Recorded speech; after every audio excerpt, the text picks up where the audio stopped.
Welcome to Legal Nurse Podcast. I'm Pat Iyer, the host of this show.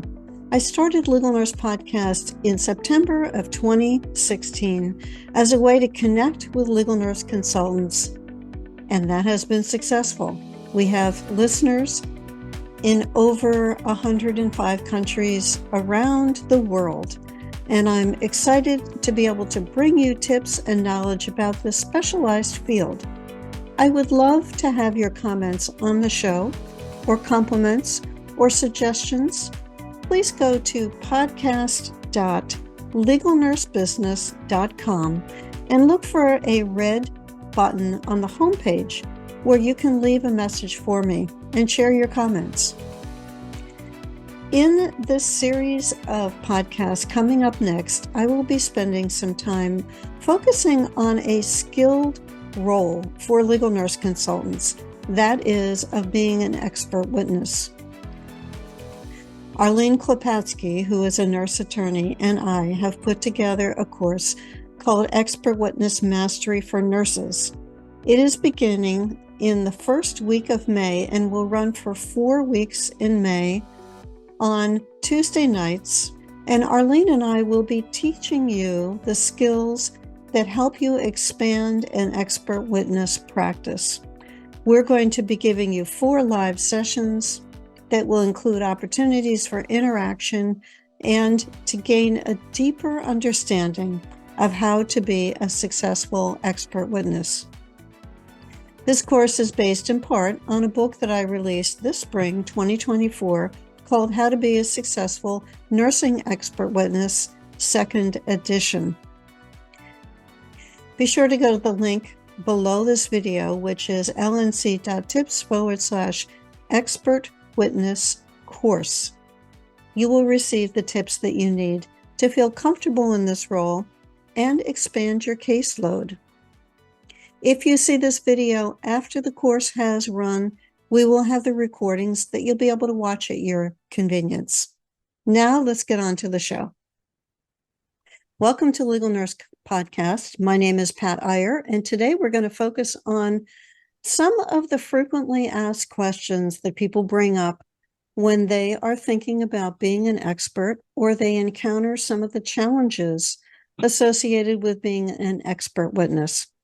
This is a critical role in the healthcare system. It can drive the impact of a case in a way that you might never be able to imagine. Functioning well in this area, having well-qualified experts, all of those factors are critical for success, whether that's success for the defense or for the plaintiff. I have with me today a nurse attorney who has extensive experience as a nurse, as an attorney, as a nursing expert witness. She has been involved in teaching legal nurse consulting in an ABA-approved program and has written publications on these legal topics. I'd like to introduce you to Arlene Klepatsky. Arlene, welcome to the show. Thank you, Pat. I'm happy to be here. One of the things that happens when you join the expert witness world is that you get exposed to terms, phrases, concepts that make no sense to you. A new expert witness could be told by an attorney, all right, then work on your Rule 26 disclosure. Perhaps they're working on a federal case, as an example. Can you explain to us what is that Rule 26 disclosure mean? Okay, Pat. Rule 26 is a federal rule of civil procedure, and it applies in federal courts, but some states might have similar provisions. So if you're on a state case, you need to find out from the attorney what rules they have that may be similar. Rule 26 means that you have the attorney discloses that you're going to be an expert, and you have to write a report. And the report has a lot of things that must be included. It must be all the opinions you're going to state and the basis for all of those opinions. The basis is all the data that basing your opinion on the medical records, standards of care, whatever that is. That report should have all of that included. In addition, you must disclose your past a bit. You have to list all the cases that you've testified in the previous 4 years, whether it's plaintiff or defense, whether you just gave a deposition, or whether you testified at trial. The other thing is, if you have to list all of your publications in the previous 10 years. Right now, that's all that comes to me.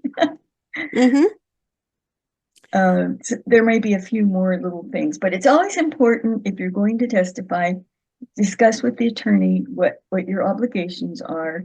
And I also like printing out the rule, and it's easy to find by Googling it or going to FindLaw or a site like that. You can always pull up the law and study it yourself. And I think that that's a great point. Many of these concepts and terms are very unfamiliar to people who are getting started as experts. I've had expert witnesses say, oh, I would be embarrassed to ask the attorney or show the attorney that I don't understand. And I always assure them the attorney wants to be able to explain that to you, to be able to clear up confusion so that what you submit is in the proper format. Correct. And I also encourage potential experts, or after somebody is hired as an expert and they're asking the questions, not to be afraid to ask, especially about the legal aspects, because when you're hired as an expert, you're really not expected to know all the legal nuances of testifying. And those are the things the attorney should prepare you on. Of course, if you testify for a length of time, you will also become an expert on those rules. But if it's your first time, don't worry. The attorney wants you for your extensive and accurate nursing knowledge and your ability to analyze a case and communicate well about that case. And going back to that list of cases, to be clear, are you saying a list of cases that we have reviewed, whether it's gone to deposition or trial, or only the cases in which we have testified? Federal Rule of Civil Procedure 26 clarifies that it is cases you've testified on only, whether it's deposition or if it's at trial. Also discuss it with the attorney.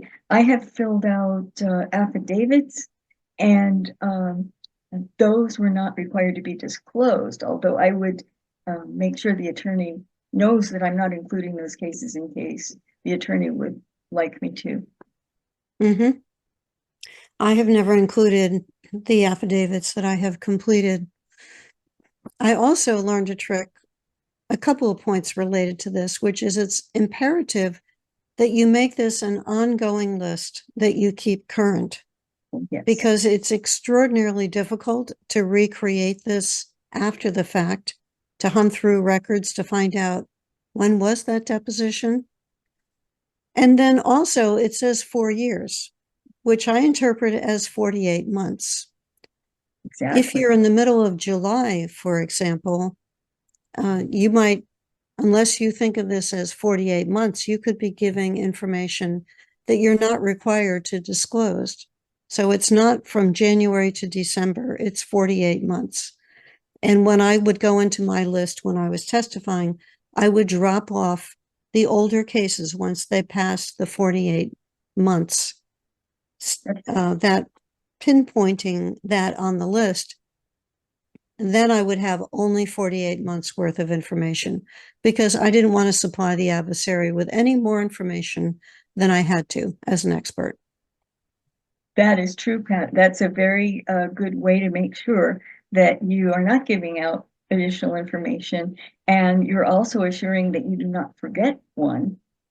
If you do forget one, somebody might try to make a big deal about that, and the case that you forgot somebody will delve into that case to see if there were any reasons other than a mistake that you left it out. So Right. it draws attention to things that you may not mean to draw attention to, but just be completely honest, list all of the required information, and I like your suggestion of being sure it's 48 months exactly. Mm-hmm. You know, another frequently asked question that I've gotten is an inexperienced nurse is reviewing a case on behalf of a plaintiff. The attorney hasn't filed yet, and the nurse said, I want the incident report. I want the policies and procedures. I need those for my evaluation. When are those documents available? That's a good point, Pat. Prior to filing a case, there really isn't any kind of subpoena power. Sometimes we do get things as an expert if the plaintiff has their own records, their own copy. They have asked for their own copy. I have always found that those differ from the subpoenaed copy. There are things that are not included when they provide records for plaintiffs. I'm hoping that after HIPAA, it's a little more accurate, but I haven't really done a study to see if things are better now and there's more, the records are more complete. But if you want anything to do with the hospital's discovery, the policies and procedures and incident report, you must wait until the attorney has enough information to decide whether or not to file a case. And then once the case is filed, a short time thereafter, the attorney gets subpoena power. And then with respect to the incident report, you may or may not get that because in some jurisdictions, it's highly protected. It's meant as a risk management tool. And it's either protected from discovery as a risk management tool, quality assurance tool, or a legal communication to hospital attorneys. So there are many reasons why you may not get that document. You have a better chance of getting it if you're for the defense, but even then, the philosophy is to keep it protected at all costs in some areas. Yes, I have run into that. Yes. You're an expert. You've gotten a set of medical records to review. What's the next step regarding the evaluation of the case? Review the medical records, and then you know by then that you're looking for the nurses, that whether or not the nurse followed the standard of care. So you may have an idea, especially if that's your area of practice, what the standard of care is, but it's always good to do a review and make sure you know what the standard of care was at the time that incident occurred. So if you're evaluating a case that's 3 years old, perhaps, sometimes they are that old, especially if there are children involved, you will have to go back and find out what the standard of care was 3 years prior. And sometimes that requires some challenging research skills. But what you're going to do is review the records, review the standards, and compare the two. Do they match? Do they not match? Did the nurse breach the standard of care? And then what do I do with all the records after I have reached those conclusions and talked to the attorney? I'm laughing because I remember a room where I was storing these, and the room became unusable when we had paper records and they were in big banker's boxes, in some cases comprised about 5 or 6 banker's boxes. They start to add up. And there are things that you can do always with the attorney's knowledge. Ask them what they want you to do with them. They may want you to send them back. Nowadays with digital records, electronic medical records, it's a lot easier. You may not have a lot of extraneous papers lying around, but the attorney may want the hard copies back.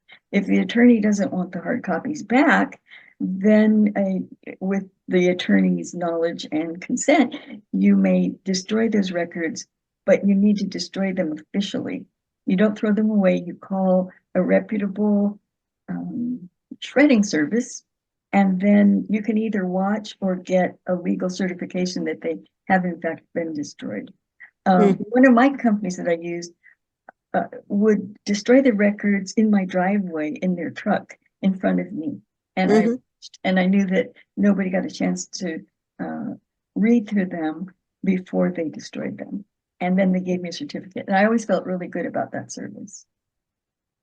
It's very Yes, important. I had a similar service that would come to my office condo and do it in the parking lot. They hired guys who could lift up 55-gallon drums, if you can imagine, Yes. once a week. I mean, once a month they came, and this guy would put it on his shoulder, this 55-gallon drum filled with paper, and take it out to the truck, and then there would be a whirling noise, and you could see all of the confetti that it was making, and then they would come in with that certificate. I know one time I got a phone call in the old days, I think when I had a landline and I had to run inside and I wasn't watching the process. And after they left, later on that evening when I took a walk, I saw something white in the bushes. And I went over and looked and it was a page of medical records that was Ooh. out there. It had the client's name on it. It was medical records. I just thought, oh my gosh, what would have happened if somebody found this and then Mm-hmm. it got traced back to me as the uh, negligent person, as uh, the protector of those records. But I found it first, and I realized that if they don't take them to their office to shred them, I need to watch in the driveway in case wind catches a piece and deposits it in Mm-hmm. my garden. So that's another thing to watch out for. Wow. Give us a sense of how long it takes for these cases to resolve, because I've worked on cases where nothing seemed to happen for months and sometimes years. What do we do when there's been a long period of a lull with nothing happening on the case? It's a good idea to keep in touch with the attorney's office, at least every 6 months. But at the beginning, I always called much more frequently than that because I was afraid that maybe a deposition would get scheduled and they'd forget to let me know and I would Mhm. miss it. So I was very, very careful about that. It can take up to 4 years, sometimes even longer if it's a child, even longer. The statute of limitations is longer in California for a, a child under age 6. And what happens is the attorney reviewed the case with me, then procrastinated in filing it. So it was a long time before the attorney even filed it. And then it was a long time. There's 30 days for the defense to evaluate it and respond. And then there are dates that must be followed. Some courts are stricter than others with their scheduling. I know the federal court is the strictest, but things can go on and on. There's a lot of discovery sometimes. It can take up to 4 years. And once it's filed, it's protected unless the attorney violates the timing provisions in their local laws. But if they have a reason to do that, they will get extra time. I know a lot of that happened during COVID. Mm-hmm. So you Yeah. can go to the court and get extra time, but don't expect that you'll be done with the case in a month or a year even, unless you've decided and explained to the attorney that you will not be testifying on that case, that you'll not remain an expert on that case. Then you Well, give them let's that. explore those circumstances, Arlene, because you just raised a concern that happens occasionally when an LNC, who's a nursing expert, says, I want to withdraw from the case. I don't want to be an expert on this case. Under what circumstances can that happen? Well, Pat, I like the way you framed it in your book, How to Be a Successful Nursing Expert Witness. You said if you uh, become disabled or die, or have a serious illness or die, those are good reasons to withdraw from a case. It's not if you don't like the case, that doesn't count. But if you also do a conflict occurs, you need to discuss that and probably withdraw from the case, because it's not ethical in some cases to have that conflict, and it can also ruin the credibility of your testimony, lots of reasons. So you may discuss with the attorney that you are going to withdraw. The other reason is if you don't get paid. I've always worried about that, but you can do that. You really can. If the attorney refuses to pay you, you do not need to go ahead further with more services until you're paid. Mm-hmm. Usually that can be dealt with ahead of time, when they realize that you may not give your deposition if you haven't been paid. They usually scramble and get things done. So stay on top of that billing and that your receipts, so that you know that that's all taken care of before you have to postpone your deposition date or something like that. It's harder to postpone a trial date, so you really want to stay on top of that. Mm-hmm. And what are the unacceptable reasons for withdrawing from a case? Well, if you start reviewing it and you don't like it, you you can't withdraw at that point. If you find that you can't support the attorney's theory, the appropriate thing to do is to discuss that with the attorney and tell them that you're unable to give favorable testimony because either the case is not defensible, or the plaintiff is not able to, in your opinions, isolate a breach of the standard of care. Mm-hmm. In that way, you don't withdraw. You discuss and you mutually decide that you're no longer going to be an expert on that case. You're not going to be named as an expert. It's more difficult after you're named. That means it's the court knows that you, and the other side knows who you are and what you're going to testify to. It's much more tricky to withdraw after that point. Mm-hmm. Are there any other unacceptable reasons for deciding to withdraw from a case? I'm trying to think. I'm sure there are more. It's just not coming to my mind. Do you have something in mind, Pat, that you're thinking of? Well, I've had experts who said, well, I've moved. I can't possibly be an expert any longer. I'm not in the area any longer. That's a very good point. If you moved, that doesn't excuse you from being a witness. You're out of the jurisdiction now, but you weren't when you signed up for the case, or if you were, it was okay with the attorney that you were remote. You need to tell the attorney, I live out of state now. I can either give my testimony remotely, or you can pay me to fly out there, wherever it is, and I'll testify. Mm-hmm. Mm-hmm. That's a good point. And I've also had experts say, well, I'm a nurse manager now, and I'm too busy to be involved in deposition or trial. I can't possibly continue on as an expert on this case. That is not a valid reason to withdraw either. If you've developed a conflict, then you must discuss it with the attorney, and there may be a mutual decision that you no longer should testify because it would be unethical at that point, and you may have gained inside information about the case. That's different. It's always difficult for the attorney to scramble to find another expert. Sometimes it's been impossible because you're coming up on a trial and the judge doesn't give more time for certain reasons. Maybe if you die or you're disabled, you'll get them, you'll be allowed to withdraw. But if it's just something like moving or changing jobs, or you just don't like it, that's not a good reason to withdraw. And you could wind up in a tricky situation if the attorney then loses their case. I'm thinking about at the funeral home, but you can't die because you still have 5 active cases open.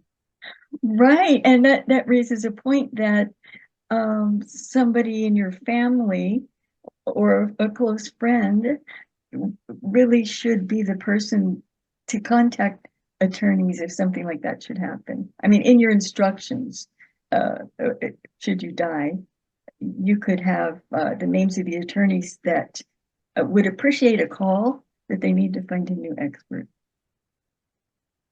I'm reminded of a woman who did expert witness work in our state, and she was very active, and she got a diagnosis of cancer, and she continued to accept new cases and continued to accept new cases up until about a month before she died. And then the attorneys who she left in the lurch were annoyed because they knew she was terminally ill, but she didn't tell anybody. Oh my. And so she was exploiting the situation to a degree, to their perspective. You could look at that decision making in a number of different ways, but then those attorneys were calling me and saying, have you heard about this expert? And you know who she is? And the fact that she died, her name just came to my brain, and I will not say it on the Right. recording. Right. But I've got cases with her, and now I don't have an expert. How can you help me? So I ended up picking up a lot of cases from her way of handling herself in the last months that she was alive. If there's any good thing in that story for the attorney is that judges almost always give an extension in those circumstances. You might say they're unavoidable. In this case, they were avoidable, but the attorney probably didn't know that at the time, and the expert made a decision to just keep going. And maybe she was in a bit of denial, or maybe things didn't go as she had planned, which very often they don't. Yes, Yeah, that's a sad story. it is. We talked about the unacceptable reasons for withdrawing from a case, including that you decided you don't want to be an expert any longer. You don't want to be in this role. You've moved out of state. Your job responsibilities change. What can you expect the attorney might do about the thousands of dollars that the attorney has paid you as the expert when you decide that you want to withdraw? Can we expect any repercussions there? I would say in most cases, the attorney is going to want their money back because they aren't getting what they paid for. And it could be quite expensive. And not all attorneys have unlimited funds for litigating cases. In some cases, they've had to take out loans, mortgage their house, their office building, whatever. And they would need the money back if they want to continue on with the case and hire a new expert of equivalent excellence. And let's talk, just as the remaining few minutes, about conflicts of interest and how they impact you as an expert. What are the situations that could cause an expert to say, I think I have a conflict? What kinds of situations would raise that question? When you realize that XYZ Hospital is actually became a sister hospital of the company you work for or worked for, and then you realize, oh my gosh, I work for the same company, and that's a conflict when you work for a company that you are testifying against, but also if it's the company that, and if you're in their favor, the problem is that the other attorney is going to suggest that you're biased because that's your employer and you wanted to serve them well and give them a pass on this case. And you're not being entirely true to the facts, that you are coloring the facts because of bias. So you have to be careful about that. Other situations that create conflicts, you don't want to take a case where your own doctor is the defendant. I actually was offered a case, and at the time I was so excited I got another case. I took the box home and realized that my own physician was not a defendant, but was a treater, and he was an important witness in the case. And I told the attorney, well, if I take this, I was supposed to take the deposition. If I take this deposition, I'm going to be deposing my own doctor. And he thought, well, maybe it's not truly a conflict in that sense of the word, but he thought that I would not do as well in a deposition because I know him too well, and I might give him passes, even subconsciously. I wouldn't have been as hard on him, so or as challenging. So we decided that I would not take the case. And the next time I saw him, I said, I almost took your deposition in this case. He had already had his deposition taken. He was telling me about it, and I said, I almost was the one assigned to take your deposition. Mm-hmm. And we had a good laugh out of that. Well, good. Well, Arlene, I know that we've stimulated questions in the minds of our listener, and they probably have additional questions that we have stirred up. What would be the best way for people to contact you to find out more about you and your services? Anybody can email me at any time. I love to respond. I also would probably give you my telephone number. I love to talk about things and help people work through their questions and their issues. So I'm available at rnjdadk@hotmail.com. All right. And one more time. rnjdadk@hotmail.com. It's RN as registered nurse, JD as Juris Doctorate, and my initials are ADK. Perfect. Those are always letters that are hard to hear on the phone or on a recording, so I always wind up having to go through that whole thing. Yes, I understand. Yes. All right. Well, thank you so much, Arlene. You've stimulated a lot of thought. In my part, it makes me remember some of the sticky situations I've gotten involved in the past. And as I continue to offer expert witnesses to my client base, I recognize that these are still current issues that we have to focus on. Yes, they as are. we're negotiating our way through this challenging area of being an expert witness. I just want to end with the thought that overall, it's a very positive and wonderful experience. It was for me, and it can be for you. So give it a try. As long as you're qualified, that is. And I think that's a great point, Arlene, and it's not one that I personally emphasize enough. When I worked as a medical surgical expert and took care of patients in the hospital, I found that the lessons that I learned as an expert witness and looking at what went wrong were directly applicable to the clinical area where I was working. It made my analytical skills sharper, certainly improved my writing skills from having to analyze and condense opinions to an acceptable format. And then, of course, communication skills are key when you're an expert in being able to communicate well with attorneys, testify coherently, withstand cross-examination. All of those activities make you stronger. I agree. Thank you, Pat. You're welcome.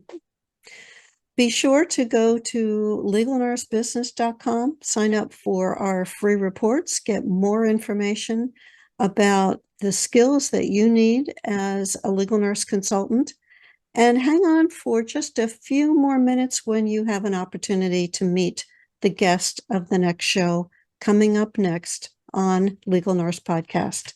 I'll see you then. Coming up next, you'll have an opportunity to meet a forensic nurse. We'll be delving into the topic of, was it murder or was it suicide? Teresa Devitt Lynch is a forensic nurse who is the owner of Intrepid Forensic Healthcare Consulting.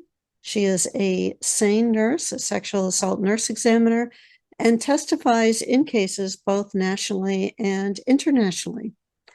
Teresa, can you give our viewer just a taste of what topics we covered in your podcast? Certainly. We discussed some of the scene and evidence considerations that a pathologist can utilize in determining if a death was due to a homicide or a suicide. And then we went through a few case examples and discussed differences in homicides and suicides with gunshot deaths, stabbings, hangings, and drownings. All right. Thank you so much. This is not one of our lighter topics. We'll have to say that right up front, but fascinating if you are interested in or you're currently working on criminal cases, you're going to pick up some tidbits from Teresa's show that will be invaluable. So stay tuned for our next show. Thanks so much. Thank you for watching this episode of Legal Nurse Podcast. Be sure to go to the link below this video, which is lnc.tips/expert witness course. You'll get the information that you need to sign up for our live expert witness course taking place during the month of May 2024, every week for 4 weeks in the evening in Eastern Time to get the skills, the knowledge, the support that you need to expand your practice as a nursing expert witness. I would love to see you in the course.